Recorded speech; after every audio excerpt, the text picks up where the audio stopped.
Civil Service Exam, word problem number 9. It takes 50 men 75 days to do a certain project. How many days would it take 30 men to do the same project? So, ang question na ito, malinaw ito ay tungkol sa variation kasi paano malaman kung tungkol sa variation kapag magkaka-partner yung kapag may ordered pair tayo na dalawa. So, dalawang pair ito. So, it takes 50 men 75 days to do a certain project. So, yun yung unang pair natin, 50 men and 75 days. So, ang question, how many days? So, how many days would it take 30 men to do the same project? Okay, so kaya na, variation kasi nga, dalawang pair siya. So, ilagay natin sa table para malinaw. So, we have men and then days. Okay, so sabi, it takes 50 men. So, isulat natin sa men ang 50. And then days ay 75 days.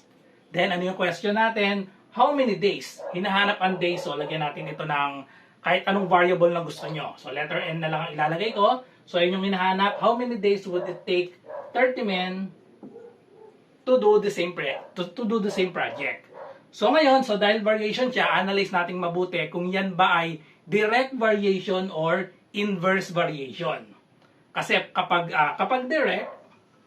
direct variation, ang formula natin, sa direct variation, ang formula dyan ay i-over natin. So, halimbawa, we have x sub 1, y sub 1 equals x sub 2 over y sub 2 para sa direct variation. Para naman sa inverse, ang formula natin para dyan ay imumultiply naman. So, x sub 1, y sub 1 equals x sub 2, y sub 2. Okay, so paano natin malalaman? Analyze mabuti. So, ang men daw kapag 50 days, matatapos yung project in 75 days. So, anong mangyayari kapag umunti yung men? So, from 50, naging 30 siya. So, ano bang mangyayari kapag work problem ito? Kapag umunti yung men, tapos same project, yung number of days natin, siguradong tataas.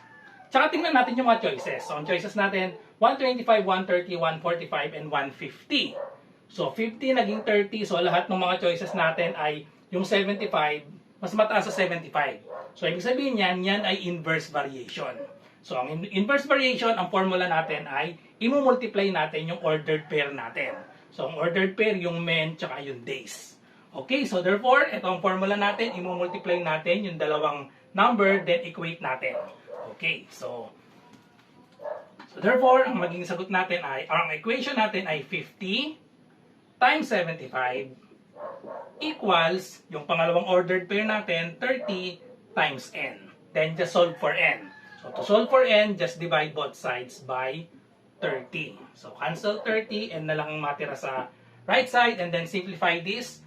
50 divided by 30, o pwedeng ma-cancel out, ma-divide sa 10 parehas. I-cancel na lang natin yung dalawang 0. O yan, para malinaw, maging 5 ito, and then 30 magiging 3 na lang. Then simplify pa natin, 75 pwedeng i-divide by 3. So 75 divided by 3, that is equal to 25. So wala na tong 3 dito. Ang natira na lang is 5 times 25.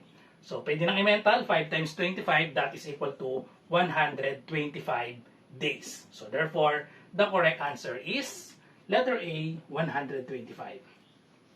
Okay, so kita-kita tayo sa susunod sa number 10. So follow me for more civil service reviewer.